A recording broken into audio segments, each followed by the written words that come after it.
Cerca Teleeuropa sul tuo Play Store o Apple Store e scarica la nostra app.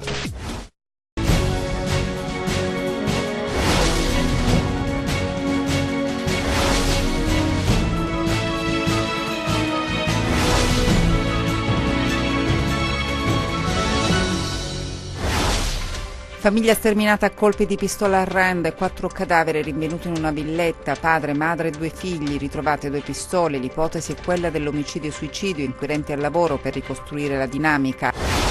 Cosenza rende omaggio alla sua patrona, la Madonna del Pilerio, dopo la processione e la solenne messa in Duomo alla presenza di migliaia di fedeli.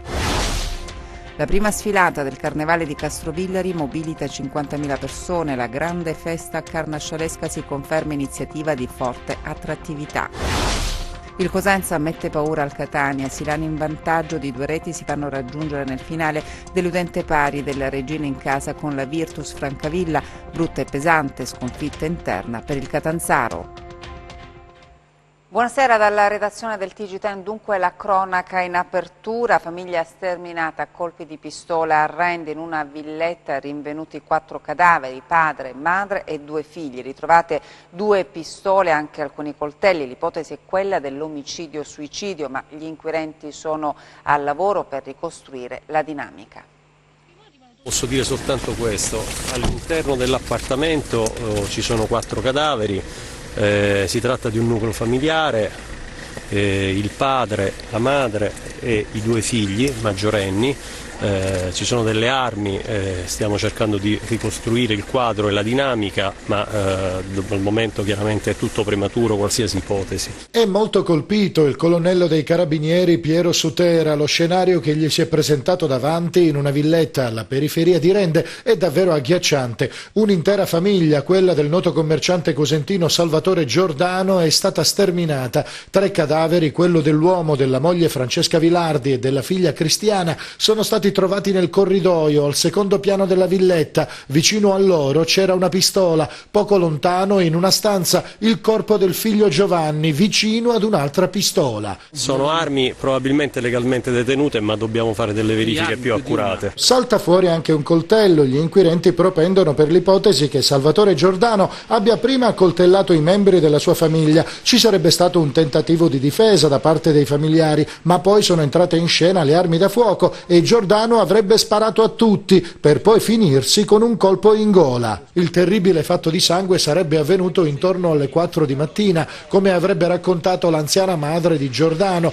che abita col marito al piano di sotto. A quell'ora avrebbero sentito dei rumori, ma nulla faceva loro intendere che fosse accaduta una tragedia. Le 2 pistole appartenevano al padre del capofamiglia, ma chi le ha prese da un armadio al primo piano della palazzina? A dare l'allarme è stato poi il fratello del commerciante, che intorno alle 2 del pomeriggio è andato a vedere perché il fratello non fosse andato al lavoro e non rispondesse al telefono. Ci sono voluti i vigili del fuoco per entrare in casa, poi è stata fatta l'atroce scoperta. Sul posto sono arrivati periti medici ed esperti balistici per cercare di dipanare l'intricata matassa. La famiglia, per quanto si apprende dai vicini di casa, non aveva particolari problematiche o dissidi interni. Assolutamente no, cioè io non ne sono assolutamente a conoscenza, non c'è nessuna manifestazione che si è mai evidenziata all'esterno. Un vero giallo questo di Rende. Procura e carabinieri stanno sentendo amici e parenti della famiglia per cercare di capire cosa possa essere accaduto di tanto devastante da scatenare una tale furia omicida.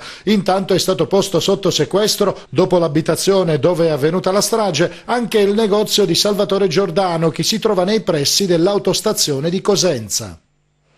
Lasciamo per il momento la cronaca, perché oggi a Cosenza i festeggiamenti in onore della Madonna del Pilerio, patrona della città, dopo la processione, la solenne messa in Duomo alla presenza di migliaia di fedeli. Cosenza rende omaggio alla sua patrona, la Madonna del Pilerio, una ricorrenza molto sentita in onore della Vergine che salvò la città dalla peste e dal terremoto.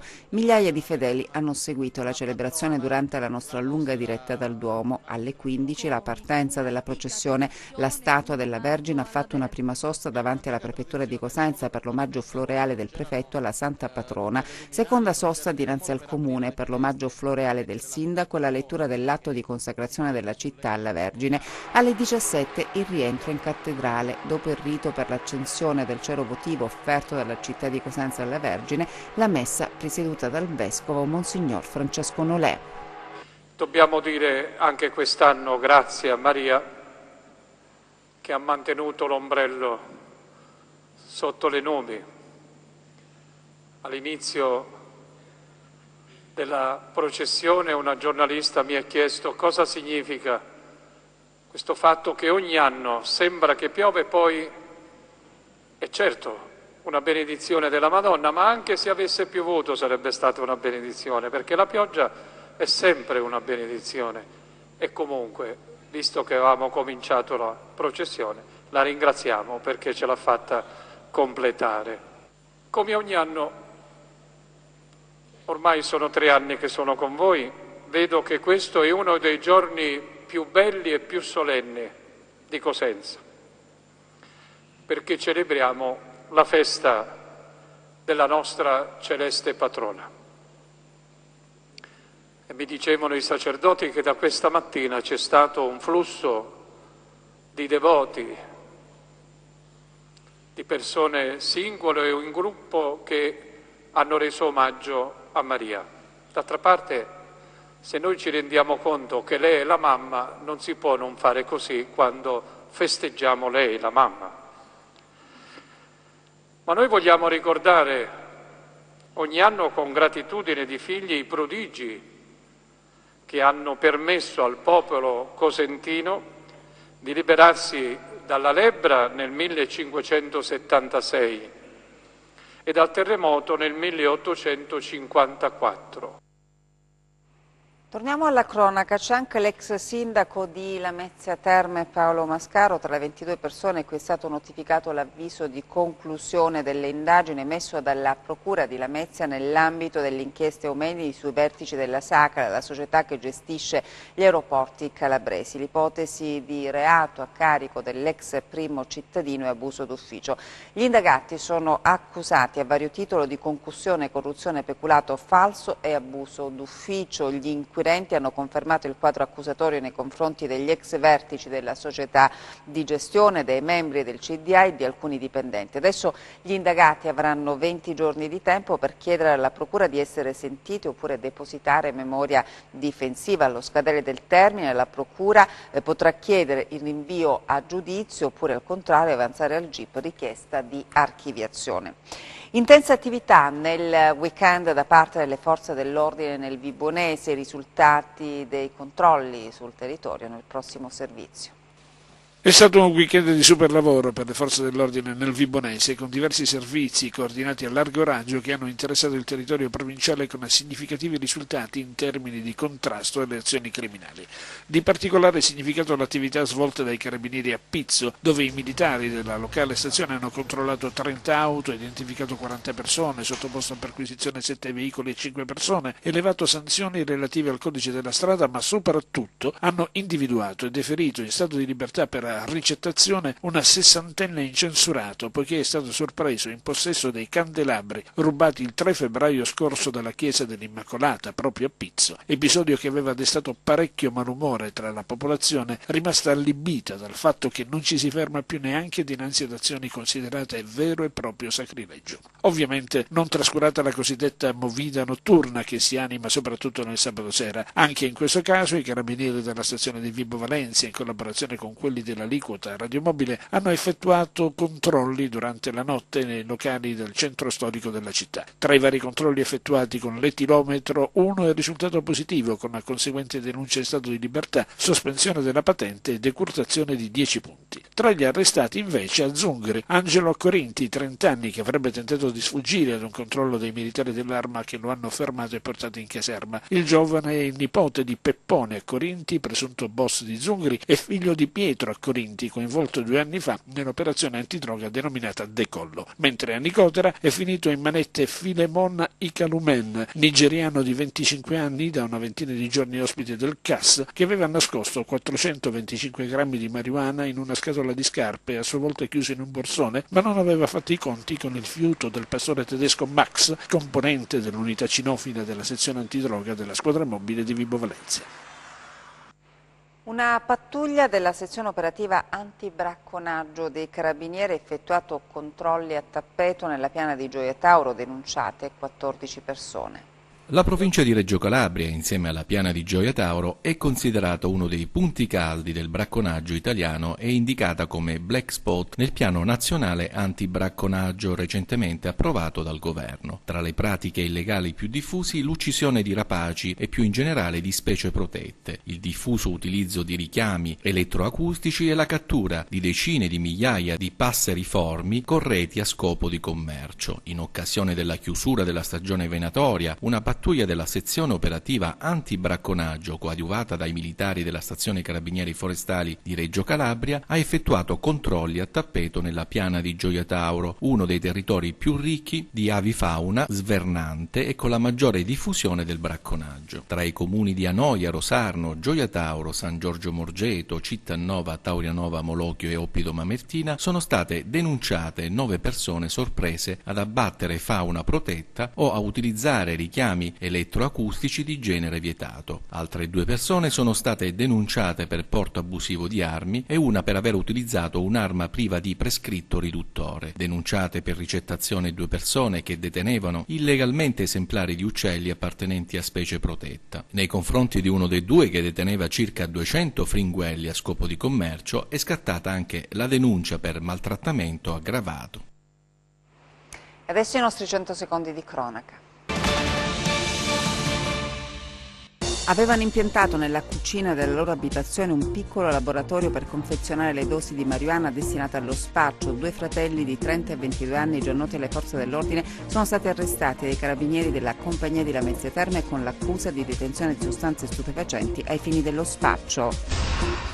3 slot machine illegali sono state sequestrate in un bar di Altomonte dalla Guardia di Finanza, che ha comminato al proprietario dell'esercizio commerciale una multa pari a 60.000 euro. I finanzieri, nel corso di un'operazione, hanno rilevato che le 3 macchinette all'interno di una saletta del locale risultavano prive dei certificati di conformità e del collegamento alla rete telematica di controllo delle giocate.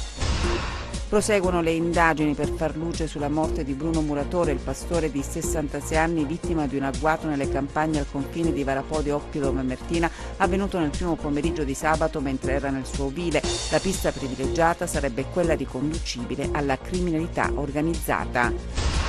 Furto di materiale endoscopico all'ospedale di Lamezia. Ignoti si sono introdotti nel reparto di gastroenterologia per trafugare diversi endoscopi, almeno 6. Sull'accaduto indaga il commissariato di polizia di Lamezia. Analogo episodio inoltre si sarebbe verificato anche all'ospedale pugliese di Catanzaro, sempre negli ultimi giorni. Hanno accompagnato il figlio in ospedale, ma al loro ritorno hanno trovato la casa occupata. È successo a Catanzaro, in Viale Isonzo. La famiglia, che aveva ottenuto l'abitazione in modo legittimo, ha trovato dentro casa delle persone che si sarebbero introdotte forzando la serratura. Per sgomberare l'abitazione e restituirle ai legittimi assegnatari è stato necessario l'intervento dei carabinieri intervenuti sul posto. A Palmi adesso, dove la Giunta è pronta a varare il piano spiaggia. Le attenzioni degli amministratori di Palmi sono puntate anche sul piano spiaggia. Il piano fa parte dei piani attuativi del PSC, il piano strutturale comunale approvato dalla passata amministrazione. I ritardi che si sono accumulati negli anni, così come le bocciature da parte degli organi preposti dalla Regione Calabria, hanno consigliato prudenza ai neoamministratori, che hanno evidenziato i passaggi che saranno seguiti prima del via libera definitivo. L'approvazione del piano spiaggia è un passaggio fondamentale per garantire una riorganizzazione corretta di questo territorio, ha affermato il sindaco Giuseppe Ranuccio. Secondo regole ben precise, come mai è stato fatto in passato. Abbiamo un'occasione importante, come quella che ci è stata offerta, di far entrare il piano come opera sperimentale del contratto di Costa Viola. In questo modo si avrebbe la possibilità di programmare un futuro armonioso, ha sottolineato il sindaco, di tutta l'area compresa nella Costa Viola. Una vera e propria scelta strategica per favorire lo sviluppo armonioso e socio-economico di questo territorio. L'avvio degli interventi è ipotizzato prima della prossima estate. Condizione essenziale è l'approvazione del piano spiaggia. L'ultima testimonianza relativa al piano risale al 7 aprile del 2015, quando la giunta del sindaco Giovanni Barone aveva dato il via libera all'assegnazione definitiva dei 14 lotti messi a bando con il piano spiaggia deliberato da quell'esecutivo. La pagina dedicata al Carnevale, in quasi 50.000 provenienti da ogni parte della Calabria e dalle regioni vicine, nella città del Pollino, in occasione della prima sfilata in maschera del 60° Carnevale di Castrovillari e Festival internazionale del folklore. Oltre 2.000 figuranti hanno preso parte al lungo serpentone per festeggiare Re Burlone. In quasi 50.000 provenienti da ogni parte della Calabria e dalle regioni vicine, nella città del Pollino, in occasione della prima sfilata in maschera del 60° Carnevale di Castrovillari e Festival internazionale del folklore, evento organizzato dalla Proloco cittadina. Oltre 2.000 figuranti hanno preso parte al lungo serpentone. L'allegria, la musica, i colori e il divertimento sono state le note predominanti dell'intera mattinata, con la parata della gioia curata da Tiziana Lavitola e Cadigia Russo, che ha visto nella centralissima piazza Municipio sfilare tantissimi bambini in maschera. Occasione questa per premiare le scuole che hanno partecipato al 14° concorso artistico rivolto alle classi terze, quarte e quinte delle scuole primarie per la realizzazione del manifesto del Carnevale dei bambini. Al pomeriggio, dicevamo, in quasi 50.000 hanno applaudito e partecipato con grande entusiasmo, apprezzando lo spettacolo regalato dai gruppi iscritti al 26° concorso per gruppi mascherati, intitolato al compianto Franco Minasi. La sfilata è stata aperta dalla neomadrina del Carnevale, Giada Sartori, gruppi folclorici con in testa i piccoli e il gruppo folclorico della Proloco, di scena quest'anno, come accadde al 50° il Brasile con il gruppo Cores e Magia. Più che soddisfatti il direttore artistico e il presidente della Proloco, rispettivamente Gerardo Bonifati ed Eugenio Iannelli, per la prima grande sfilata. A portare i saluti al popolo del Carnevale il sindaco Mimmo Polito. Un grande Carnevale di Castrovillari, una grande 60ª edizione, così come la città di Castrovillari si merita, e si merita anche che questa tradizione continui nel tempo. Siamo alla pagina sportiva. Il Cosenza mette paura al Catania, Silani in vantaggio di 2 reti si fanno raggiungere nel finale, deludente pari della Regina in casa con la Virtus Francavilla, brutta e pesante sconfitta interna per il Catanzaro. C'è un'altra grande nel girone C Serie C, non solo le solite Lecce, Catania e Trapani, anche il Cosenza gioca da leader, nonostante la classifica non premi i rossoblù. La partenza d'handicap ha mortificato i sogni di inizio stagione. Per i Lupi servirà il supplemento playoff per giocarsi le proprie chance in chiave promozione, ma anche al Massimino si è vista una formazione competitiva che può mettere in difficoltà chiunque, anche la seconda della classe. L'11 di Braglia ha giocato a viso aperto, sorpreso con Mungo la statica difesa etnea, minando le certezze di un Catania costretto a vincere, ma evidentemente non in grado di farlo. Il colpo da biliardo di Bruccini poteva e doveva essere quello del KO, ma se ancora manca qualcosa al Cosenza è proprio la freddezza e il cinismo per evitare di tendere la mano all'avversario sull'orlo del baratro. Il gol di Barisic ha tenuto in vita il Catania, che ha saputo, seppur in modo confusionario e a volte fortunoso, tenere a bada gli assalti dei Lupi e porre le basi per un secondo tempo costruttivo. Le assenze di Perez e Calamai, attutite nei primi 45 minuti, si sono avvertite nella ripresa. Il Cosenza ha arretrato il proprio raggio d'azione, esponendosi troppe volte agli attacchi degli etnei. L'ultimo, quello decisivo, dal corner di Grazia, Ripa e Mannè hanno confezionato la beffa per i Lupi, vicini all'impresa che avrebbe forse deciso il proprio e l'altrui campionato. A me mi è sembrato che la partita sia stata una buona gara da parte di tutte e due le squadre, perciò siamo felici di aver pareggiato, anche se c'è un po' di rammarico perché vince di 2-0, però la realtà è quella che dice il campo sempre. Io ci spero sempre, non è che... Però a volte poi succede delle cose che non ti fanno vincere delle partite, però bisogna essere sempre lineari e contenti di quelli che vedi. A me è piaciuto molto Mungo, mi è piaciuto Baclè nel primo tempo, poi sono calati, era normale che calassero perché hanno fatto i 50 minuti ad alta intensità. I fischi hanno caratterizzato le gare delle altre due calabresi, delusione per la debacle del Catanzaro, in partita contro la Sicula Leonzio fino al vantaggio siglato da Marano. Da lì in poi i giallorossi sono svaniti nel nulla e per la squadra di Aimo Diana è stato facile chiudere i giochi. Arcidiacono agli 11 metri ha siglato la rete del raddoppio siciliano. Foggia ha mortificato i padroni di casa mettendo a segno lo 0-3. Abbiamo rovinato tutto, mi ha fatto 3 passi indietro. Non me l'aspettavo, dico la verità, non se l'aspettava nessuno, ma non sto a recriminare le palle gol che abbiamo avuto, perché però abbiamo sbagliato l'atteggiamento nel secondo tempo, sbagliato a livello mentale, siamo crollati dopo il primo gol, cioè quando non c'è da nascondersi non bisogna nascondersi, si è sbagliato, non l'avrei mai non l'avevi messo in preventivo, non ho capito questa involuzione da Lecce, da Castellammare, da quella col Bisceglie. Bisogna capire perché siamo così. Opaca anche la prestazione della Reggina, che non sfrutta il doppio turno interno, pareggiando anche con la Virtus Francavilla. Forse un passo indietro rispetto alla sfida con il Fondi. Possesso palla Maranto sì, ma sterile e poco produttivo. Di fronte un avversario blindato che, come spesso accade, si è schermato dietro l'alibi delle pessime condizioni del Granillo. E adesso le previsioni del tempo.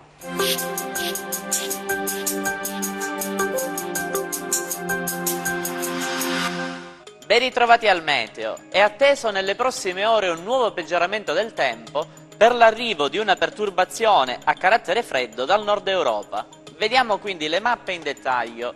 Domani molto nuvoloso su Vibonese e Reggino, con piogge moderate. Altrove nubi sparse, con piogge deboli o al più moderate, più probabili sui versanti tirrenici. Nevicate sui monti inizialmente a quote superiori ai 1500 metri, ma con quote in calo entro il pomeriggio sera fino a 800-900 metri. Vediamo ora invece come si comporteranno mari e venti. Domani agitato il Tirreno, molto mosso lo Ionio, eccetto il golfo di Corigliano, che rimarrà poco mosso o al più mosso a largo. I venti ruoteranno da maestrale e spireranno con intensità moderata. Per ulteriori dettagli, meteoincalabria.it. Per oggi è tutto, grazie per l'attenzione, appuntamento a domani. E grazie per aver seguito il nostro TG, buona serata.